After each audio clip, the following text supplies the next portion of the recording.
Assalamualaikum warahmatullahi wabarakatuh. Alhamdulillahilladzi 'allamal insana ma lam ya'lam. Kalla innal insana la yatgha. Asyhadu an la ilaha illallah wahdahu la syarikalah wa asyhadu anna Muhammadan abduhu wa rasuluh. Amma ba'du. Pemirsa sekalian rahimakumullah. Pertama, kita bersyukur pada Allah Subhanahu wa taala, dan yang kedua kalinya sholawat serta salam semoga tetap tercurahkan kepada Nabi Muhammad sallallahu alaihi wasallam. Pemirsa sekalian, saya atas nama dari salah satu pendidik di madrasah aliyah khususnya dan salah satu dari pengajar di Pondok Pesantren Sunan Derajat mengucapkan selamat Hari Pendidikan di tahun 2001 ini. Semoga pendidikan bisa salah satu sebagai pengantar kita menjadi sukses dunia dan akhirat.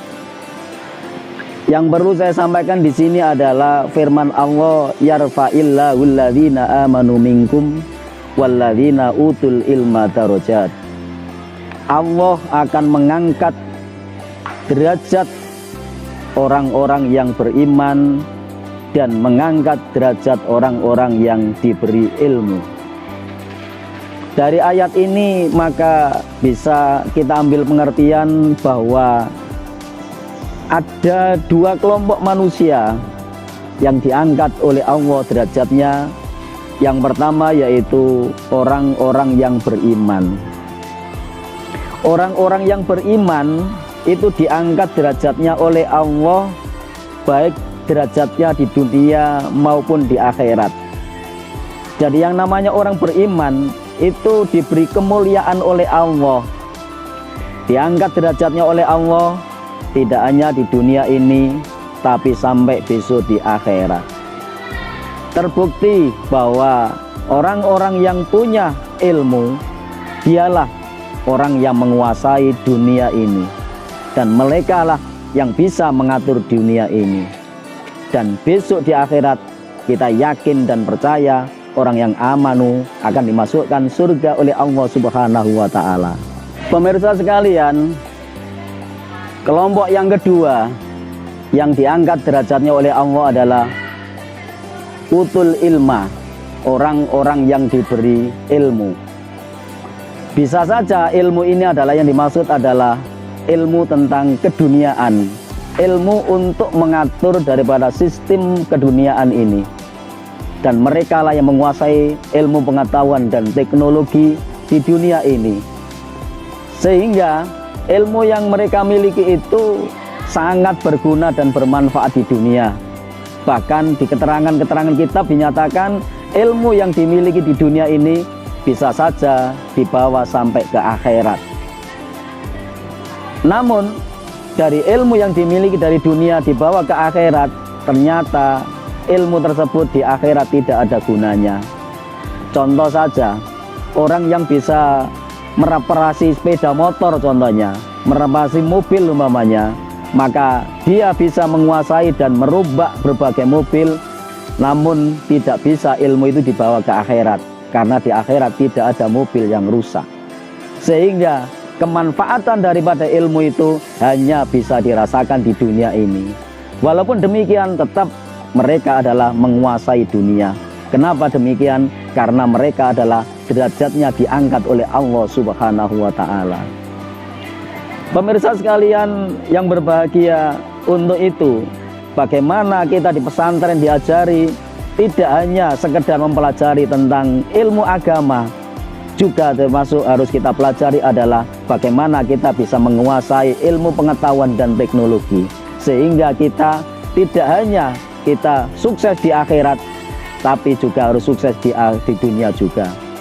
Untuk itu maka kita harus mempelajari keduanya ini sehingga bisa menguasai dunia dan akhirat pada akhirnya. Pemirsa sekalian yang kami muliakan rahimakumullah, berkenaan dengan pendidikan, sebetulnya setiap manusia bisa memposisikan dirinya sendiri-sendiri sesuai dengan keilmuannya.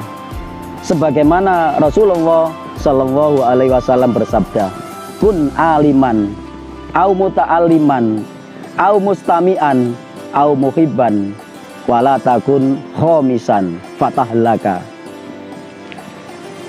Jadilah kamu, yang pertama adalah aliman, orang-orang yang pandai. Supaya kita menjadi orang yang pandai, maka kita harus belajar dengan sungguh-sungguh, dengan semaksimal mungkin, sehingga di dalam mencapai keilmuan kita bisa mencapai derajat aliman. Dan itu ditempatkan di urutan yang pertama. Karena sukses menjadi apapun, jabatan apapun, tidak lepas daripada aliman, orang yang pandai. Sehingga dengan orang yang pandai tersebut adalah bisa sebagai aliman. Kemudian ada posisi yang kedua yang ditawarkan oleh Nabi. Kalau kita tidak bisa menjadi aliman, maka kita harus muta'alliman, menjadi orang yang belajar. Belajar baik yang ada di formal maupun non formal, semuanya harus kita pelajari. Sehingga pada akhirnya nanti kita menjadi seorang aliman karena bermula dari muta'alliman, orang yang mau belajar. Orang yang mau belajar, semakin dia menunjukkan bahwa dia semakin butuh ilmu. Dan orang yang tidak mau belajar, dialah orang yang bodoh itu.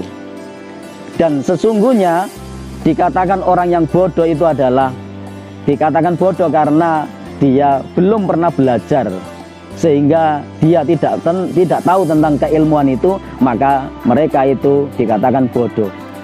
Tapi kalau sudah diajar kemudian tidak bisa, maka itu bukan namanya bodoh, tapi lebih parah lagi, namanya adalah orang yang tolol. Pemirsa sekalian, dari yang kedua kemudian yang ketiga, tawaran Rasulullah Shallallahu Alaihi Wasallam adalah mustami'an. Mustami'an adalah sebagai pendengar di kala ada pengajian.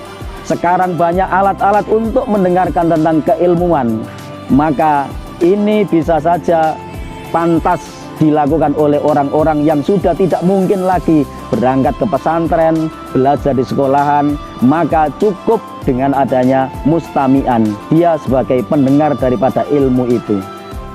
Untuk itu maka kesempatan ini yang namanya belajar itu tidak harus di pesantren, tidak harus di rumah, tidak dibatasi oleh usia.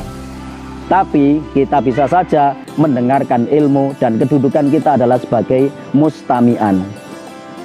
Pemirsa sekalian, yang keempat adalah muhibban, orang-orang yang pecinta ilmu. Orang-orang yang pecinta ilmu maksudnya adalah kalau kita tidak bisa sebagai aliman, atau yang kedua muta'alliman, kemudian yang ketiga adalah mustami'an, maka kita usahakan jadi orang senanglah pada mereka semuanya, dan jangan sampai sebagai pengganggu dari semuanya itu. Dari semuanya itu kita sebetulnya bisa memposisikan diri kita masing-masing. Jadi yang pertama silakan, yang kedua silakan, yang ketiga silakan, yang keempat silakan. Yang selanjutnya Nabi berpesan, wala takun khomisan, janganlah engkau menjadi orang yang kelima. Artinya tidak terlibat dari semuanya itu, fatahlaka, maka akhirnya kita menjadi orang yang rusak. Akhirnya kita celakalah di dunia ini, di dunia tidak ada manfaatnya, bahkan besok di akhirat kita juga tidak ada harapan masuk surga. Karena kita tidak terlibat dalam 4 tadi, sehingga kita jatuhlah menjadi orang yang kelima. Dengan demikian maka saya masih punya keyakinan yang seyakin-yakinnya, dengan pendidikan maka kita akan bisa mencapai kesuksesan, baik sukses di dunia maupun sukses di akhirat. Demikian yang saya sampaikan. Selamat Hari Pendidikan Nasional. Semoga kita menjadi orang pendidik yang benar-benar guru yang bisa dipercaya, digugu dan ditiru. Demikian, assalamualaikum warahmatullahi wabarakatuh.